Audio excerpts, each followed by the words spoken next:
just kind of teaching mountain flying a little bit in terms of ridge and mountain flying. And then the last part of the talk, we'll get into more specific on Logan and some of the terrain and places we fly up in the northern part of the state here into Wyoming and Idaho. So we fly, up here, a good day is 3 states and maybe 4 states. So we see quite a bit of Wyoming, Idaho, and even Nevada. So I'll kind of jump in here and see what I have to do to make this thing work. Let's see. There we go. All right. So I guess I'll start off with why Logan. We're talking about 4 different sites with the club, which is I would say, if you're on this call, you're blessed. You're living in the heart of the best soaring in almost the U.S. and probably the world. I've flown now in multiple countries, different continents, and Utah is still by far some of the best soaring you're going to find anywhere in the world. So we're lucky to have 2 really world-class sites, Nephi and Logan, within 160 miles of each other. You can go either 80 miles north or 80 miles south of Salt Lake to one of these 2 sites. And you're flying some of the best in the world. Jim? Yes. We're just seeing your title page and the slides on the left side. You're seeing, what are you seeing? The title page? I'm still stuck on the mountain flying in Logan. I haven't got the Why Logan page up. So okay. I don't know if we're getting the full presentation. Okay. Served to us. Let's see what we've got going here. Let me see if I can.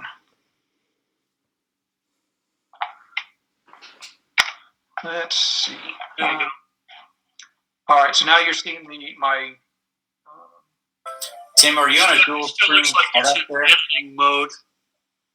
Let's see. Let me try. Okay, now which screen are you seeing now? We're seeing the got power. Why Logan up, but I also see your slide presentation down the left side. All right, let me try to switch this. Okay, let's. Yeah, the dual screen show. You have to stop your screen. Okay, what about now? Is that just a single screen or the multiple screen? All we see is the single screen of PowerPoint with your slide built up on the left. So we're not seeing the presentation screen. Not seeing the presentation for some reason. Okay, let me see if I can stop presenting. I can refresh that.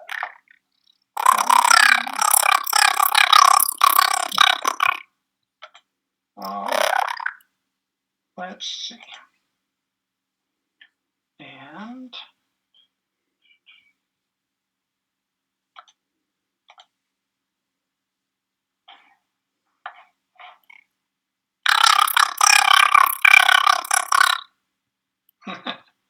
all right, you see the two are a single screen now. Tim, we just see your PowerPoint. I would say this is fine. Okay, are you seeing the dual or the single? We're seeing the single, but it's the PowerPoint application. Oh, the application, not the full screen. Not the full screen, but this is fine. Okay, I'm sorry. It's kind of a weird.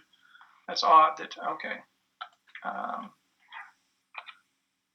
right. So let me see then if I can. Well, I'm just going to drop back. You're probably seeing what I'm seeing this now with this on the side. So I'll go ahead and use that. Yep, that's perfectly fine. That should work. That'll work just fine. All right. So kind of the difference between I kind of compare Nephi and Logan a little bit. Where they're both outstanding sites. The differences are I kind of consider Nephi big basin, high cloud base kind of flying. Usually most days in the summer when you're doing things. Logan's a little more technical, a little more mountain in terms of we fly in the mountains rather than above the mountains. So it's kind of the difference between them. And Logan, of course, has the ridges that we can use year round. So we do a lot more ridge soaring out of Logan. So, all right, when we look at Logan, we tend to look at kind of a lot of different regions. This kind of covers all the different places that we fly. So we have Cache Valley as our home base. Kind of normal flying would be up into what we call the Alpine region, which is up into Wyoming, and flying the Salt River Range, the Teton Range, the Wyoming Range, and the Wind River Range. So those are kind of the areas we fly quite often in that area. We'll fly out onto the Wyoming Plateau in the summer, usually high cloud bases, 17,000, 18,000 foot bases out across the plateau. We fly down onto the Uintas and out into Colorado and even south of the Uintas. I've done this summer. I'll talk about that a little bit later. And then we fly up in the kind of southern Idaho along the Snake River, just south of the Snake River, and then out into the West Desert into Nevada. So that's kind of our full scale of where we fly out of Logan in terms of all the different options you have depending on the weather and the day. We kind of zoom in a little bit and look at Logan. It's kind of a unique site that we have mountain flying available to us, but really almost unlimited off-field landing sites nearby. All these valleys have alfalfa fields in them and are very safe to land in. So the nice thing is if you're not on top of a mountain, there's usually a valley right next to you that's there are plenty of landing sites. You'll also notice all the airports we have in terms of Logan, Bear Lake, Downey, Malad, and Brigham City, surrounding the area in Preston. So a lot of airports nearby, as well as, thousands of acres of fields to land in.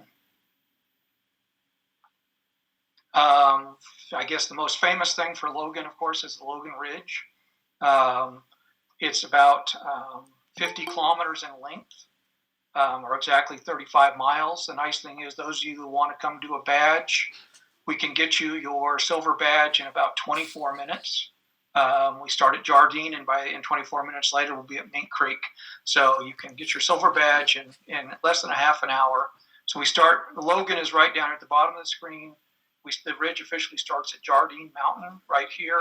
And essentially this is the Logan Ridge running right up to Mink Creek.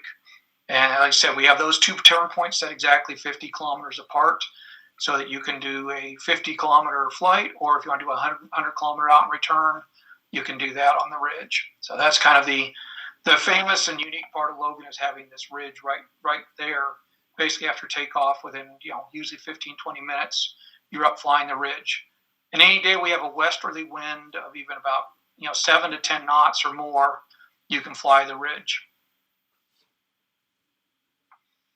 All right, I want to talk a little bit about basic flying at Logan, kind of what is mountain flying, ridge flying, how to be safe doing that.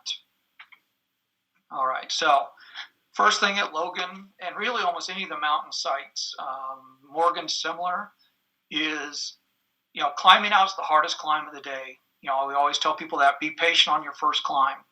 When you get off toe, take whatever's going up and work your way up. Just climb anything you can work on. If it's 1 or 2 knots, stay with it until you get high enough to get up on the ridges. The reason for that is our valleys tend to have cool air settle in overnight. They tend to kind of invert, and it takes a while for things to heat up. So if you can, you have to get up on top of the mountains is where the lift is usually. So we usually don't pay much attention to trigger temperatures, and it's more, we tow up onto the mountains or into the slopes and then climb from there. So once we get heating on the ridges, on the faces, that's where the lift can start. So if you're willing to take a tow into a sunny facing ridge, very often you can climb much earlier in the day. We've started as early as 10:30 in the morning towing to a south or east facing ridge and started climbing early in the day. We can do that. But usually we tend to start later because of the valley inversions. So often that rising layer is only a few hundred meters above the mountain. So you very often have to kind of stair step or stay close to the mountain ridges. You want to get on top and then stay with the mountain. One of the big things for flying at Logan is you must be comfortable near the mountains. We can do springtime, we can fly in the valleys, but summer and fall is really mostly mountain flying. You're going to be close to the terrain all the time during that period. All right, safety, our number one rule, don't hit the mountain or anyone else. So that's always a critical thing is always have your plan. Where are you going to go away from the mountain if everything goes to pieces? Like I said, with Logan, most of Utah Soaring, we're high enough up on the mountains that we can glide out to a valley without any problem. You shouldn't be having to hang around so close to the mountains if you're uncomfortable that you can't get out to a valley when you need to. All right. Um, basically, basic skills you need is good thermaling skills to fly up in the mountains. You should be able to control your attitude and angles at high bank angles. Keep your airspeeds in reserve when you need it. Because you're going to be flying near the mountains, thermaling or figuring eight near the mountains. Very often, starting out, we fly figure eights, and as we get on top of the mountain, we then go to circling. So we often are doing combination of both of those. All right, so here's kind of a diagram from Saint Aubin in France. I've turned it from their teaching center. And you can see very common, you go up and you do figure eights for a while, and then you go someplace else, you work figure eights. Finally, when you're on top, you can do circles. And so this is very common kind of climbing within mountainous terrain to work that way.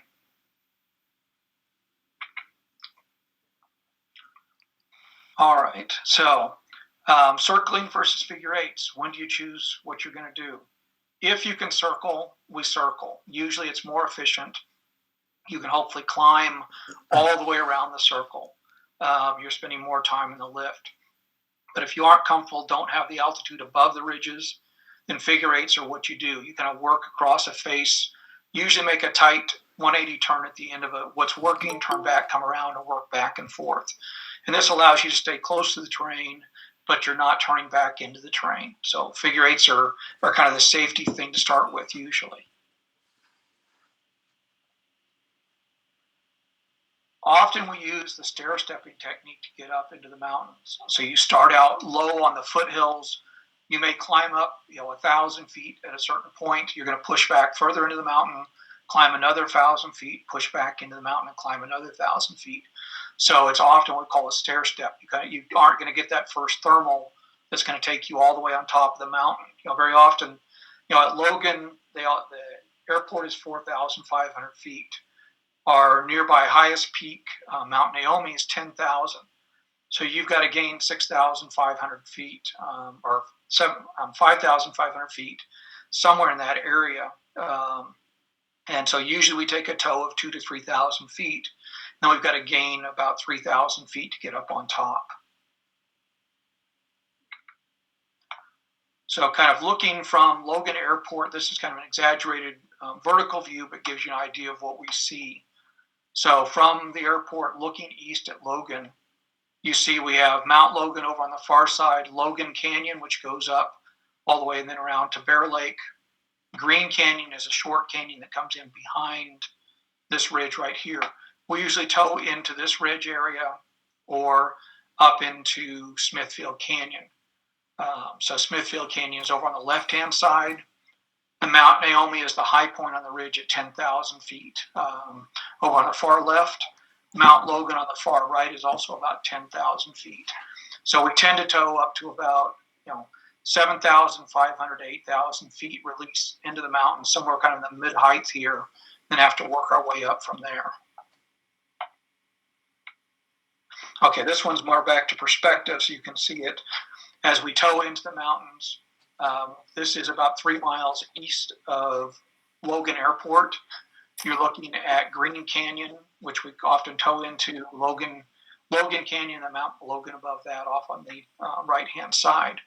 So very often these red lines I've drawn is where we tend to have thermals run up these gullies early in the day. So this is kind of you're towing up above these gullies and trying to work thermals right as the air is rising up these areas. There's also a gravel pit out at the base that tends to kick off thermals. So often we can start here and then work back into the mountains a little bit more. So we kind of start and work our way up and back from there. In 2020, we actually started towing more also up on top of this little ridge between Logan Canyon and Green Canyon. That way we can catch thermals either coming up with a slight south wind, thermals coming up from the south side, or thermals coming up from the north side, depending on which way the thermals come. So looking at a wider range of the ridge, down from Green Canyon at about 7,000 feet up to the higher points in Logan, about 9,000 feet. You can kind of see how the thermals tend to trigger and run up the mountain along these lines. So we're always looking, as we're towing, looking for a thermal somewhere in these areas to hopefully be able to climb up onto the top of the ridge. All right, let's see if I can.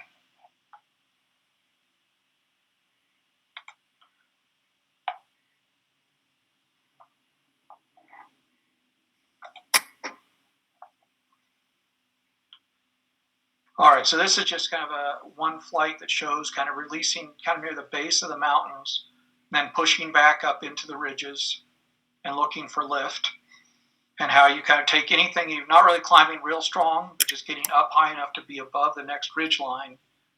And once if that thermal dies out, then you push back up into the next kind of further up the ridge. And we continue to keep climbing up until we're up on top. Now I'm about 9,500 up to 10,000 range. Now you're up on top of the main ridge. You can continue to fly from there all day. It's just getting on top is the tough thing.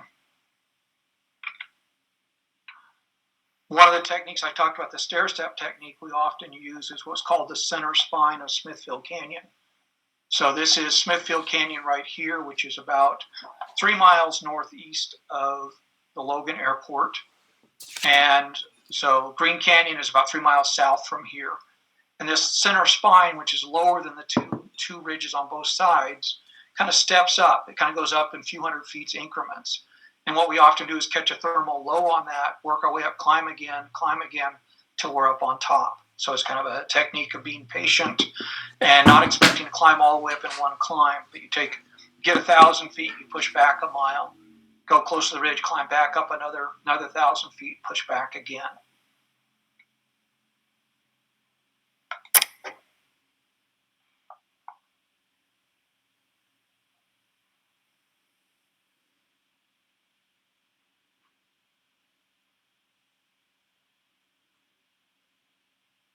All right, so this is kind of a commento about the middle of the ridge. And you can see I'm kind of searching here, checking all the spots that should work, nothing works. So now I'm into Smithfield Canyon, and I'm on that center spine. And I find a little thermal. I just work everything I can out of it until it starts to die off. And often the thermals will only go a certain height above this point, and then they'll die. Then you just push back into the mountain and climb again. And then you push back, and finally you're up on the top ridge, and you can take off for the day and go ridge soar.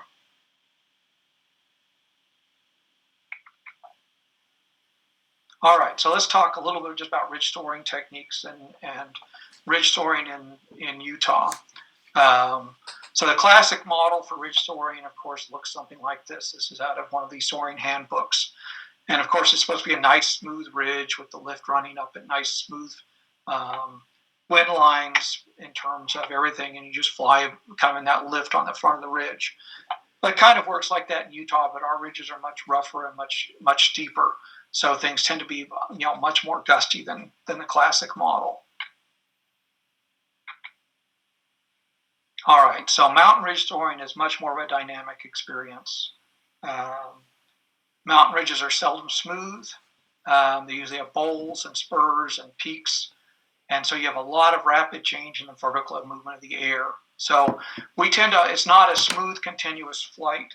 I've flown in Mifflin, and very often the ridges there, it's almost a continuous lift all the way along. You can run 100, 150 miles, and it's almost continuous lift.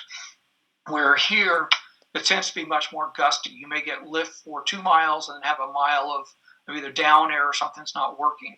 So we tend to climb a little bit in the stronger air, push through the weaker air, and just get used to having strong vertical gusts.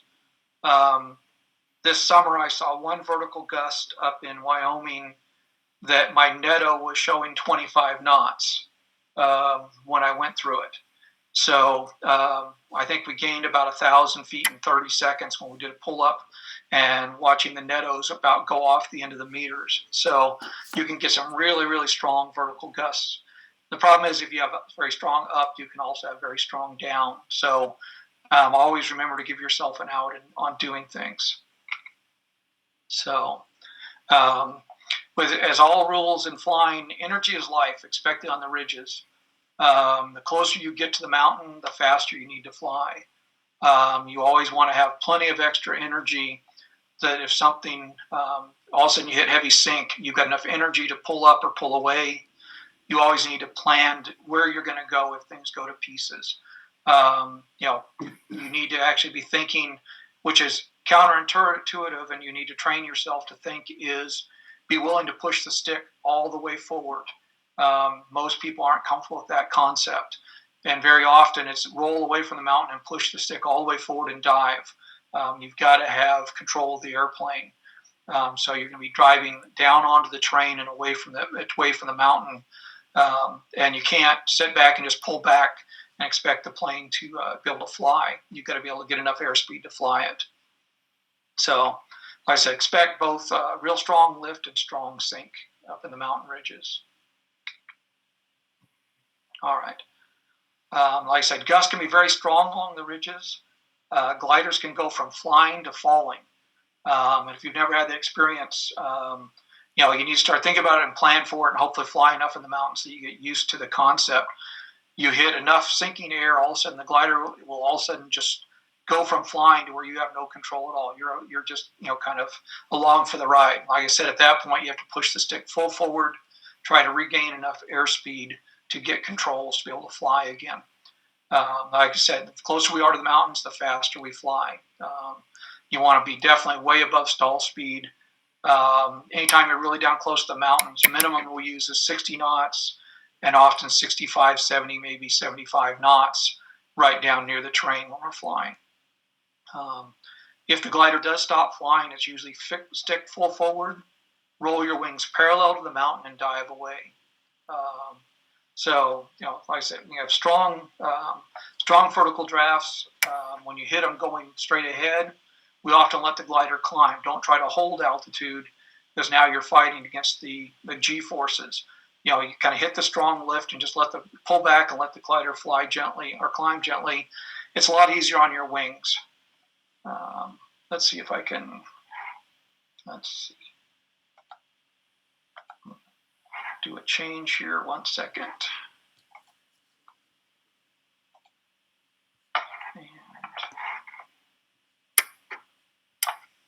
And, oops. Let's see.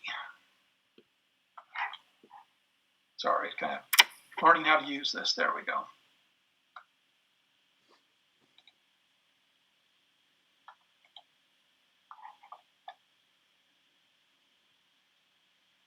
All right. Do you guys see the YouTube video? What are you seeing? Yes, you can hit play. Okay, you see the YouTube video? See Bruno's YouTube video. Bruno's famous. Okay, so.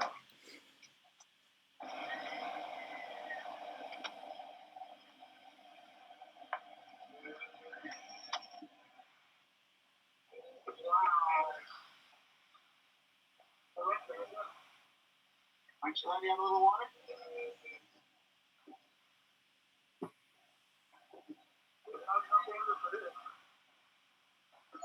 I just didn't hear it. Oh, I got stuff flying all over the cockpit.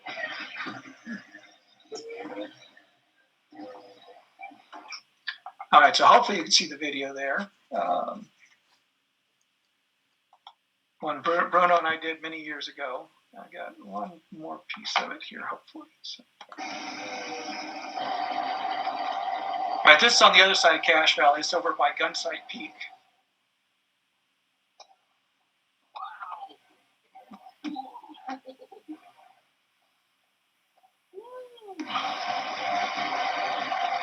Thank goodness I was just at the bottom of the yellow arc on that one.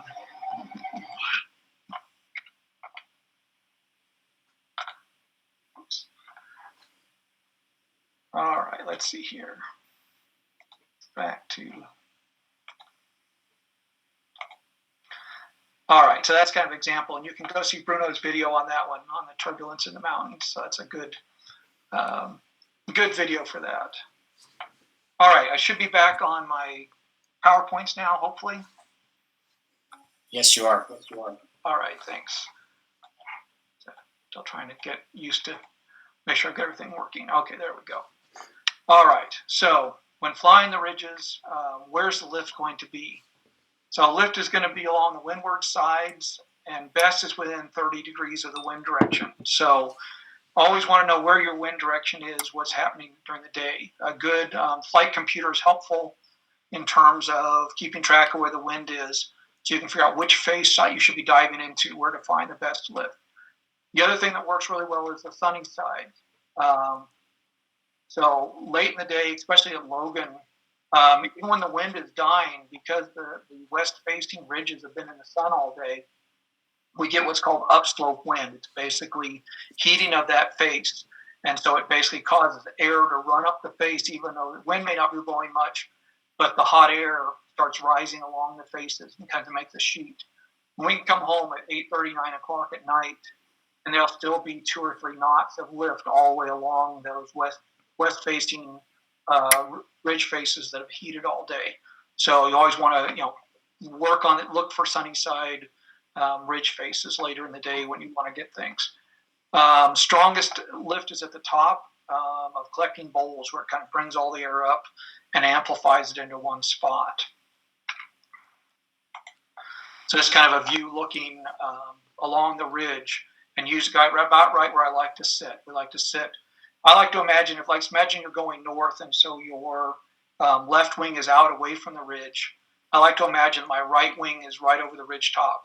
So my fuselage is just on the inside of the ridge, just to the left side of the ridge, is where you can sit and usually get very good lift on our ridge lines. It's a great spot to sit and get the best lift. All right, so bowls are important for ridge soaring and mountain flying, and they give you a wider range of useful direction. So maybe the ridge is not perfectly into the wind, but one end of a bowl or the other may be facing the wind very well. So you always want to kind of watch for those in places where you may need to climb. You can go to either that end of a bowl that's facing into the wind and works real well. We have several bowls like this out of Logan. We have what's called the Cub River Basin. There's also a big bowl on the north end of the Wellsvilles. And very often, depending on which way the wind is blowing, you can go to that end of the bowl and find good lift that will let you help get up late in the day or climb more quickly by being on the right end of the bowl. So you always want to look for the lift on the most windward faces in that bowl. This is kind of a picture of the Cub River Basin on the Logan Ridge. Logan is at the bottom of this screen to the south. The north is towards Mink Creek. As we come around this bowl, you can see for the north wind, there's actually a collection area down on this end that will collect the wind coming in from the north and amplify it right in this region. Same thing on a more south wind day, this face will work stronger. And on a traditional west day, this area will work stronger. So depending on which way the wind is, you can actually slow down, either figure eight or thermal up in one of these ends to help you get more altitude if you need to. All right, so that's kind of some basic techniques that you should have or be aware of when you start to do ridge flying and mountain flying. Next thing I want to talk about is some of the basics. If you want to come to Logan and start flying in Logan, what do you do? What kind of training or how do you prepare yourself or where do you start when you get here? It's kind of baby steps of learning. So of course the classic starting point for Logan is the Logan Ridge. It's basically in the databases. So if you have a computer with databases, it runs officially from Jardine Peak to Mink Creek. So it's exactly almost 50 kilometers in length, or 35 miles. And it's a perfect ridge. It works very well. The only thing to be aware of is we start near Jardine Peak, and we're up about 9,500 feet. And running north, it drops down to about 8,300 feet at Mink Creek. So the north run can be really fast because you're losing about 1,200 feet on the run down. But then all of a sudden you turn around and realize, well, it wasn't just the ridge. It was also that I'm running downhill is why I could do that so quickly. Coming back, you may have to slow down a little bit more and work things to get back up again. You got to regain that 1,000 feet in about 20 miles to make sure you can cross all the spines. So if we look at the kind of the full length of the Logan Ridge, like I said, Logan is right down here at the right-hand side, just below Jardine Peak. And Logan Ridge runs right along the top. It goes to another point called Sugar Creek, which helps you identify when you're flying around that Cub River Basin. and up to Mink Creek. The things to be careful of at Logan the first time you fly here is don't go on the back side of the ridge. This is Logan Canyon, and there's really nothing landable back in here. So you want to try to stay out of here. If you ever get in there, you hopefully have enough altitude to go down Logan Canyon and back out to Logan Airport. We have had one person go in here, a visiting pilot many years ago, ended up landing up in a meadow up in this area. Somehow he didn't hurt the glider, but we all shook our heads of how he did it. So, always be careful not to get out into this region behind the main ridge at Logan when you're first flying there. Just be extra careful. Once you're beyond this, you can go down into Bear Lake. You can fall out the other side, but this is kind of the one area that's not safe to get into. On this side, this is all Logan, Cache County and Cache Valley, and all these alfalfa fields are usually landable. So you have thousands of acres of landable area, depending on, finding ones that are freshly cut or open, but you can land almost anywhere out in this area. And Preston Airport is right up in this area. We look kind of zoomed in. We usually tend to release just right here below Flat Top. This is Smithfield Canyon. This is what's called the China Wall. If you watch any of Bruno's videos, you can see where he passes China Wall right here. So this is kind of the official south end of the Logan Ridge. And you can see very clearly where the ridge line is up to Naomi Peak here. So it's very easy to see and follow in terms of what you're working in this region. All right. The other flight, once you've kind of mastered so I recommend if somebody comes to Logan, is come fly this ridge. Go back and forth about 6 times and get used to the ridge. Become very familiar with it in terms of what's there, where you are, and be very comfortable flying the ridge. Once you've done that, if you want to do some cross country, kind of the next thing I recommend is doing what we call the tour of Cache Valley. So we get into doing the tour of Cache Valley, and what that is kind of a loop around Logan. So we normally start over here at Jardine Peak or Jardine Mountain, run up the ridge. We then turn and go east to kind of some low hills at the north end of the valley and around Oxford Peak, which is now on the west side of the Cache Valley. You can follow this ridge line down past Preston, onto Gunsight Peak, across the gap and into the Wellsvilles. And from the Wellsvilles, you can go down to Powder Mountain, which is at the south end of the valley, and then you can ridge soar back up the ridge back to Logan. So this makes a real nice, safe way to start learning the area, get used to it. You've already hopefully trained well in terms of the main ridge, and you look around, there's airports at Logan, 20 miles north is Preston, another 20 miles is Downey Airport, Malad Airport is on this side, Brigham City is here, and Jax is kind of here. This is a grass strip, so I would say often the alfalfa is as good as Jax out in this area. But it gives you a lot of airports to land on if you're really looking for airports, plus all of the middles of the valleys. All these valleys are alfalfa, and so have lots of good places to land in. So that's a great way to start out learning in terms of getting used to Cache Valley and flying at Logan. It gives you then also, as you've done this circle, gives you anytime you're coming home from any direction, you've seen all of this area before.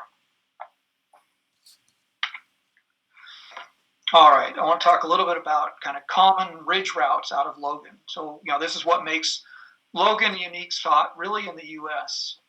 Is the amount of ridge flying we can do, and truly mountain ridge flying we can do in the West. So we've already talked about the Logan Ridge, which as I've labeled here is number 1. I want to talk about some other ridges as well. So we'll talk about Meade Peak, which is up just north of Bear Lake in Idaho. Bonneville Peak area, which is in Idaho up near Pocatello. The Wasatch Front Ridge, which runs all the way from Salt Lake City to Pocatello. And then finally the Salt River and Wyoming ranges up in Wyoming that we fly on the ridges. All right, so Meade Peak is a real short section. It's only about 10 or 15 miles long, but it's important because we use it for transitions. So you can dive off of the Logan Ridge onto this section of Meade Peak Ridge, climb back up, and we usually use it to transition then over to Star Valley and the Salt River Range in Wyoming. So it has a short section of ridges both on the north and the south. Right in the middle is Mead Peak, which is a great thermal generator, very good thermal generator. And then, like I said, there's ridges north and south. And we usually use this more for transitions. So if we're looking at a kind of a picture here of that area, kind of orient you. This is south on this side, north over here. This is kind of looking northeast into Afton, Wyoming is here, and the Salt River Range and the Wyoming Range are back up at the top here.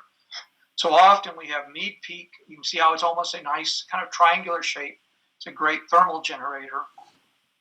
On the north side of that is the North Ridge, and I call it the fish hook because it's almost shaped like a fish hook. It's a very smooth ridge. You can often dive into this, ridge soar up, and then catch a thermal and climb up and go. The South Ridge goes down south towards Bear Lake, and we can use that kind of transitioning to get up. Often you come in from the south a little bit low, you ridge soar up this to Mead Peak, climb up, and then jump over to the Salt River Range.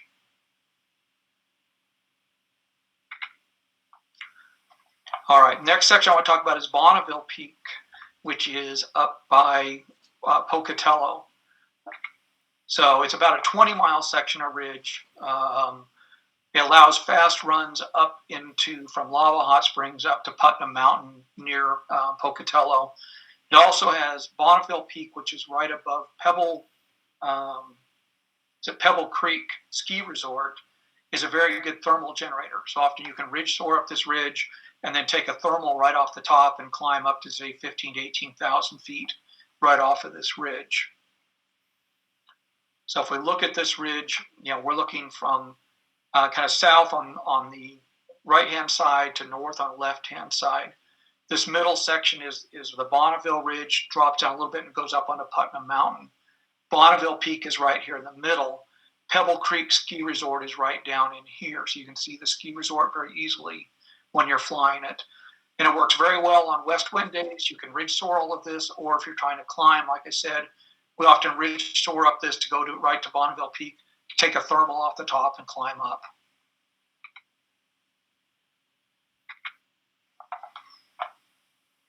All right, the next section of ridge that we've used for many years is the whole Wasatch Front.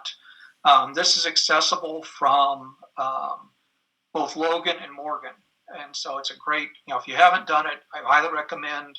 Usually we use it spring and fall is when it's at its best for using the whole Wasatch Front. Essentially it goes all the way, down to, starts at essentially Salt Lake City, right above the Capitol, and goes all the way up to Pocatello. And it's right along one of the migratory pathways. So in the fall, you're going to fly with hawks and eagles along this route.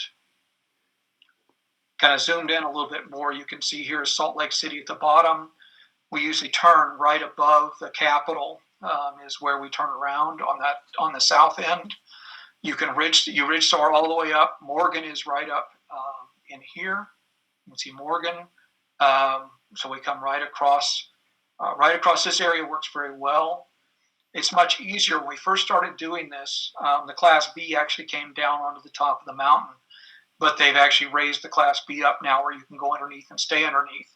We used to actually have to hold under, I think it was 9,000 feet in that area. So it was often, really rough because you had to stay down below ridge line, and you'd hit a 10-knot climb right in the middle of the thing.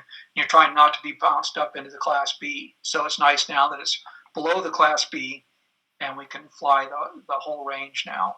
So you run up north from Salt Lake City, over the gap at Weber Canyon, across across the ski resort here.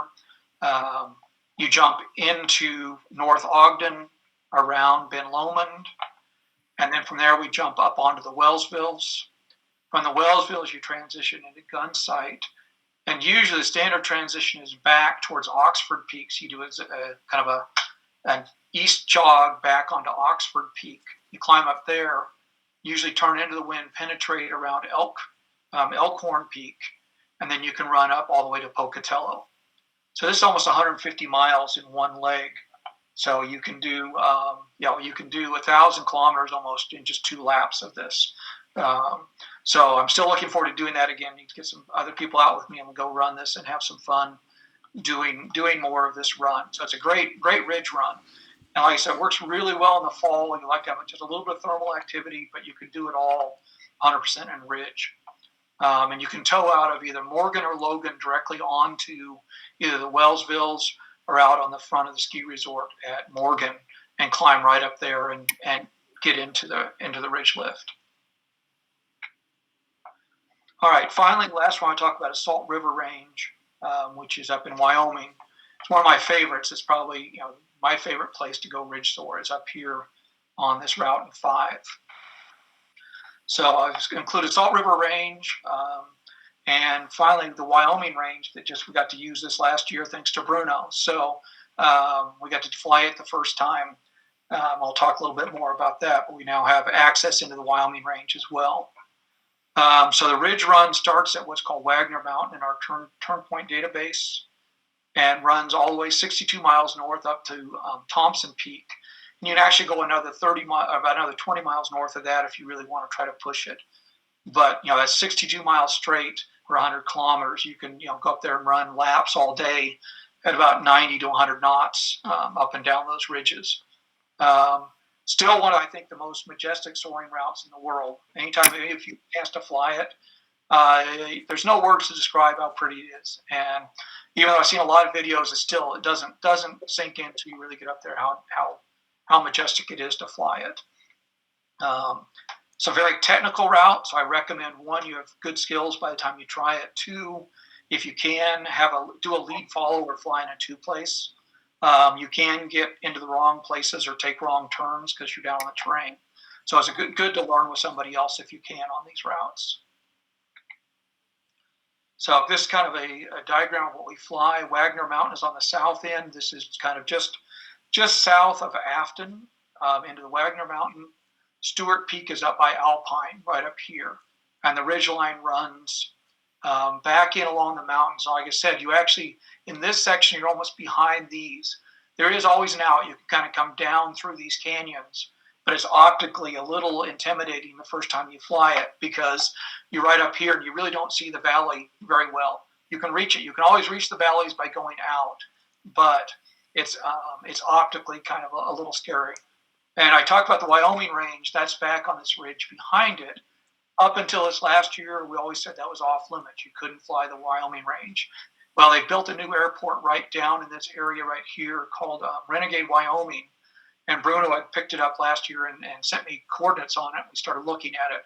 So this summer, York and I got the opportunity to fly the Wyoming Range. So we flew the Wyoming Range for the first time this summer. And it's, again, a very nice range. It's not as long as the Salt River Range, but it's a very smooth, very neat ridge to fly on. All right, let's see here. Let's try that. This is on the Salt River Range going southbound. The Wyoming Range is the ridge you can see behind us. Hopefully this is playing. I don't know if you guys can see it very well. So this is shot from York's 505 with me leading southbound on the Salt River Range.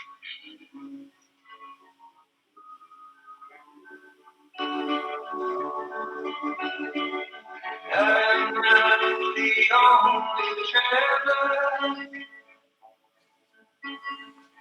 who is not replaced. I'm searching for a trail to follow again to the night.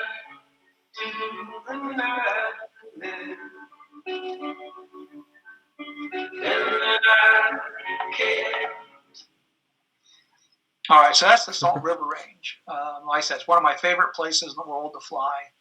I tend to go up there more often than any place else just because I enjoy flying up there. But I encourage you to come fly at Logan and come see how majestic it really is up there. Tim, is the Salt River Range east or west of Afton? It's the range east of Afton. So immediately east? Immediately east. So Afton is what's called Star Valley. And the Salt River Range is that mountain range just exactly east of Afton. So it's the mountains. As you climb out of Afton, you're coming right into the Salt River Range. So that's and the Wyoming Range is parallel to it and just about 5 miles back further to the east. So here's a kind of just a quick overview of all the places I've been this just in 2020. And I'll talk a little bit more about some of the different flights here just quickly in terms of where we've been. But geographically, to give you an idea of what we're looking at, up here at the north end, this is the Grand Teton. Up on the north, on the right-hand side is the Wind River Range. You can see the Uintas down here. I've been down as far south of the Uintas into Kings Peak. I try to do that at least once a year up in the Uintas. And then out a little bit west this year. I didn't go real far west this year. But that's kind of an outline of some of the different flights I've done just in 2020. All right, I want to talk just a little bit, a couple flights, highlights of the year in terms of what we did. This is a flight out of Logan on August 29th. I had Sean Frankie with me flying. I don't know if you guys know Sean Frankie. He's the owner of Wings and Wheels. So he came out and flew with us. And the nice thing about this flight was we flew ridge toward up from Logan down here, took the Logan Ridge up to north end of Logan Ridge, jumped across the Salt River Range, ran the Salt River Range all the way up to Thompson Peak, climbed up in a thermal there, went up, and we turned the Grand Teton.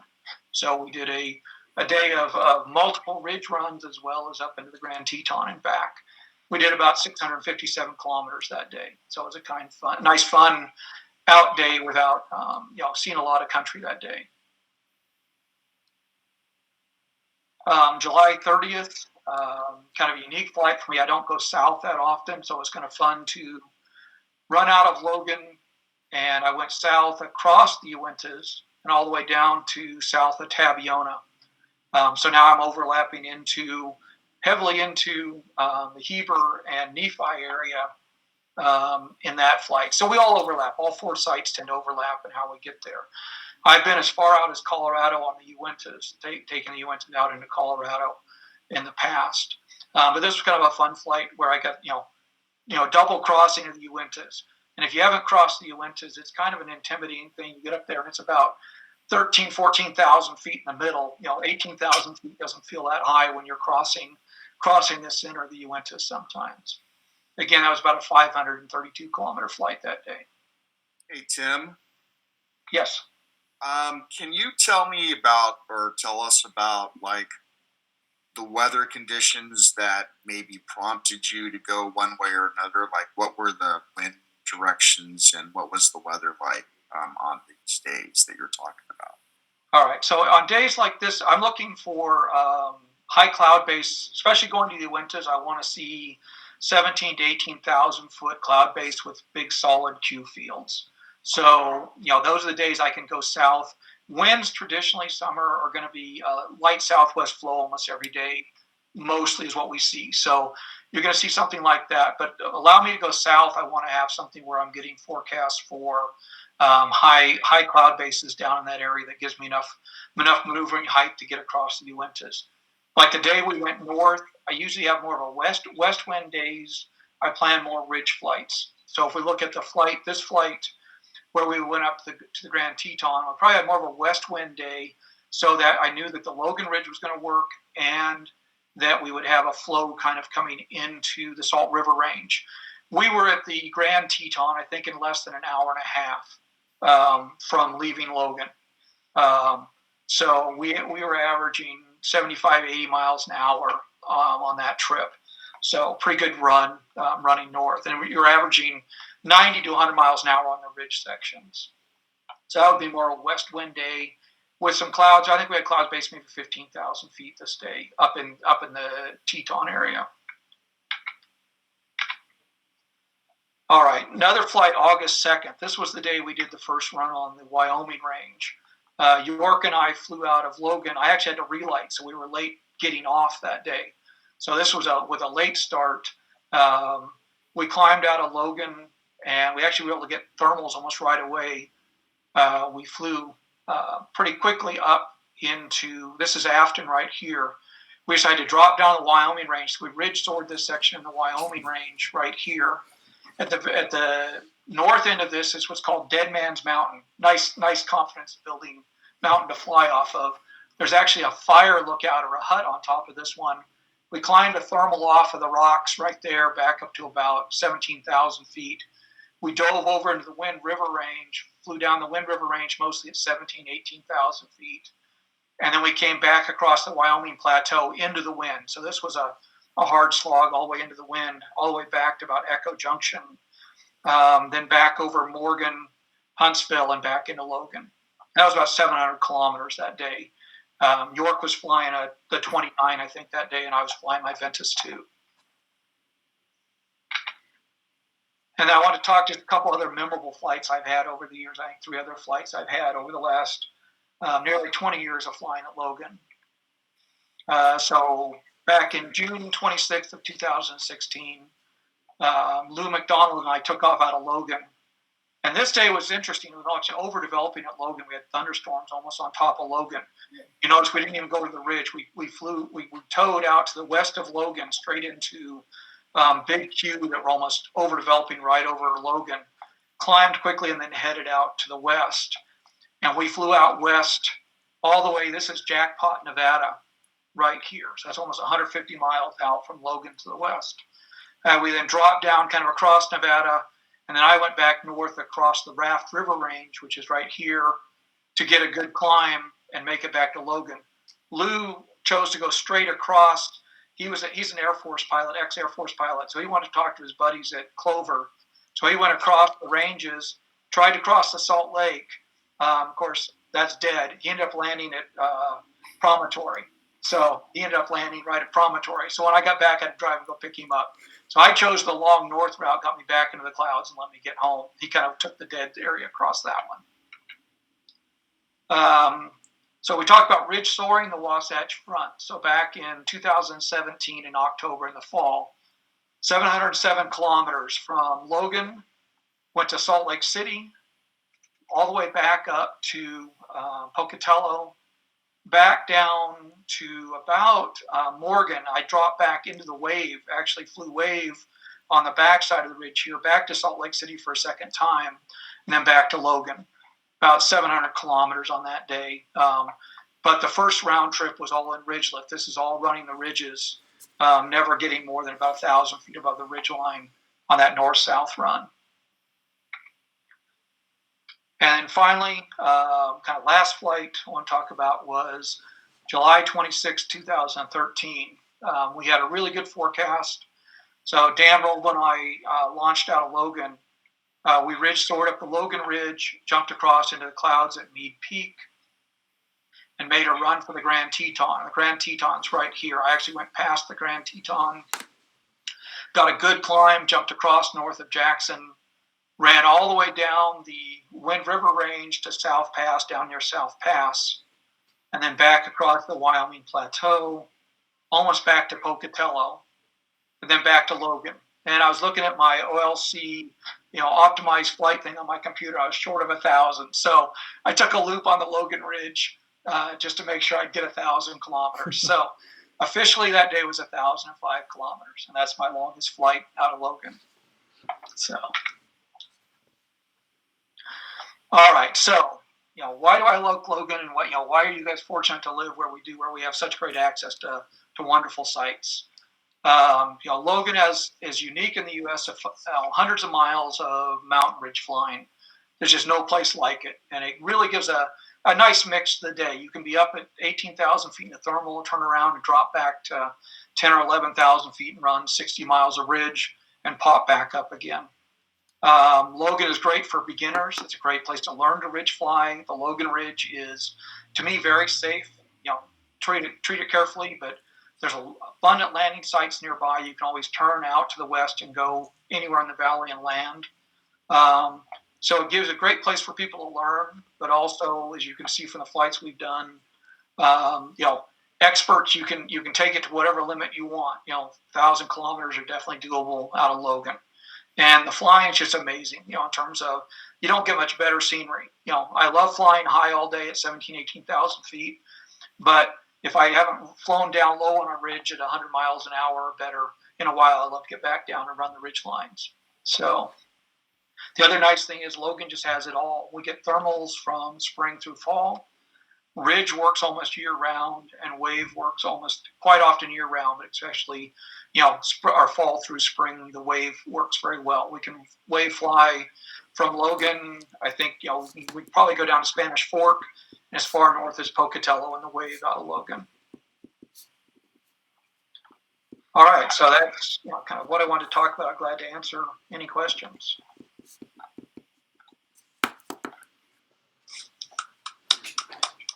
Thanks for the great presentation, Tim. That was really good.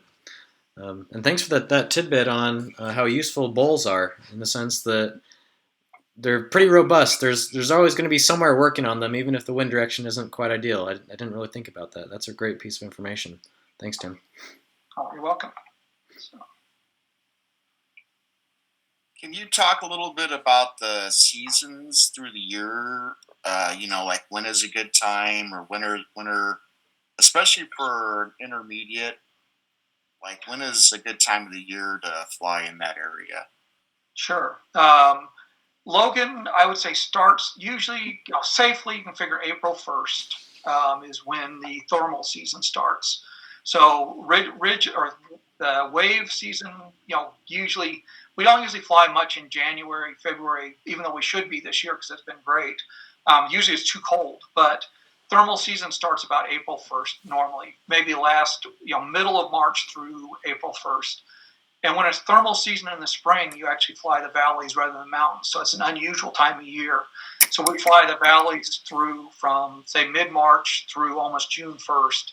You can actually fly in the valleys much more. As we get into near June into July, you're definitely up on top of the mountains. So springtime is usually thermals in the valley and ridge running, wave flying as well. I guess any day as ridge is working, there's also a possibility that the wave will work. So spring is more valley flying. You aren't quite as high. Highest altitudes are usually 12,000, 13,000 feet. July, August, September, June, July, August, September are the summer periods, and that's the big thermal period. We always say that Logan peaks third week in July. So that's your peak of the season hits right about the third week of July is when things are the strongest. So those last couple weeks in July, first couple weeks in August is when it's really good. The neat thing about Logan and being in Utah is often Nephi is really strong in June, early July, and then they may get the monsoon kicks in and starts to be problems. We love the monsoon in Logan because it usually doesn't go all the way to Logan, but it gets just enough moisture to make really good cloud streets. So when the monsoon is kicking down south and making it difficult down south, we're actually enjoying it because our cloud streets get really, really good in the summer. So you can kind of move, you can almost move with the season up and down the state to where you want to be and take advantage of things. So we fly, the big mountain flying thermals and big cloud streets are June, July, and August, up until usually the first week in September. Then from the first week in September through October is ridge season again. So that's when the normal hawk migrations are, and the ridges work really well in that period. Very smooth. The ridges aren't as difficult to fly because they're not as rough, and the airflow tends to be a very consistent west flow. So that's where you can see in October I flew that, the loop from Salt Lake City to Pocatello. Those ridges really start to work beautifully during October, early November. And then late October through basically back to January, February is usually wave season again. And the wave kicks off right behind the Wellsvilles. Logan Airport actually sits almost right underneath the secondary to a tertiary. So we usually tow out towards the Wellsvilles and pick up the wave somewhere in that direction and fly the wave from there. And then we're in basically the same, what Lynn will talk about in a few weeks. We fly same air as the Morgan and Heber guys in terms of flying the wave. So that's kind of our year-round flying. Like I said, it depends really on how cold it gets in the winter if we stop or don't stop. What was interesting was last Saturday, it was about 45 degrees in Logan, and the Q were on the mountains, and the west wind was beautiful. I was wishing I'd had my glider out to go flying. We could have been flying this last weekend. It was actually gorgeous. So very unusual to be here in this early in February and have such good weather. So I think Alex was out flying the up here in Logan, so he got to see how pretty it was. So anyway, that's kind of our year-round season at Logan, and definitely recommend you come up and try it if you haven't flown it, and take advantage. Go fly in the rocks. It gets addictive.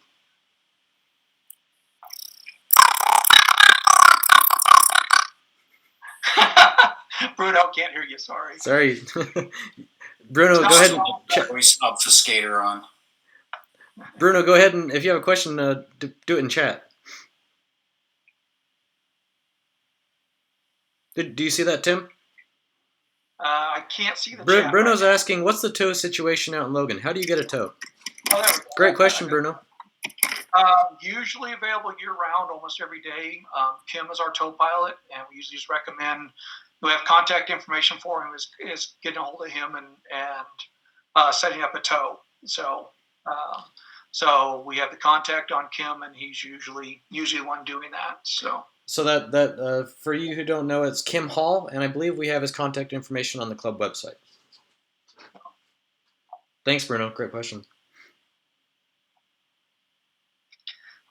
And as if you didn't already tell, earlier in the presentation, Bruno and I have done a lot of this flying together. So I've been really fortunate to have him take pictures of things and fly a lot of this with me. So, it's always fun to fly with somebody else. I get tired of flying alone. So, I guess if anybody ever wants to fly, come fly with me, because I definitely enjoy having a partner flying with me when I can.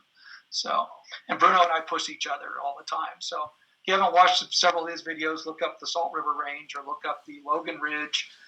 Look up his time he got low up at the Grand Teton. We won't tell him why he got low. I tried to tell him to slow down and fly with me, and he was racing. He wanted to beat me to the Grand Teton. So he's the one that drove himself in the ground. Hey, Brett's asking, what are the land out options on Wyoming Plateau? Okay, on the Wyoming Plateau, the land out options are not as good, but there are land out options. We usually don't go out there unless we're like 15 to 18,000 feet. There are several airports out there. You've got Farson. Farson has airfields nearby, but there's Big Piney and Pinedale, and a couple other airports out there. And then along the river is some alfalfa fields. If you look at the Logan database, there's also LaBarge Airport. It's not officially on any maps, and I don't know why. I think the owners have decided they don't want their airport to be on the maps, but it is on the Logan database as LaBarge. It's about a 5,000-foot paved runway. It's just not on any of the official aviation databases. But usually we're out there, we're pretty high. It's like if you start getting down in the 12,000-foot range, you start to feel low across the Wyoming Plateau. So usually we're at 15 to 18,000 feet.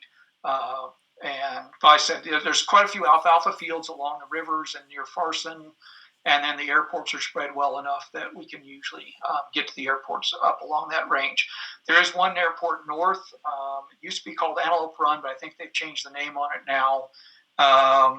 And it's a great airport. It's beautiful. It's surrounded by barbed wire fence, and there isn't anybody for 15 miles from it. And we don't know if they have cell service there as well. So just make sure you've got a good spot to have somebody come help you if you land on that field. It's a great airport. It's a private hunting ranch, and there's nothing there nearby. We had one guy land there and spend the night in his glider. It is, if you land and you're safe, that's good. But just know, what it's going to take to get out of there. So. All right. Awesome. Are there any other questions?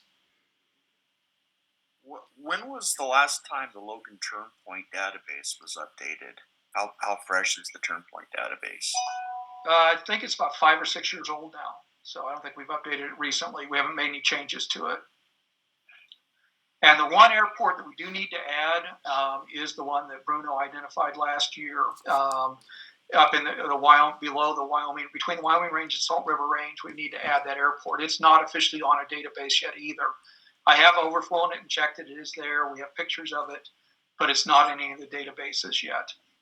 So we do need to add that one this year and update the database. Awesome. Hey, Adam Kite, are you still on? Yeah, I'm here. Hey, would you mind just kind of giving a shout out to our instructors in Logan, and maybe give people some information on how they could get started flying up in Logan? Now's the right time to do it before the season starts.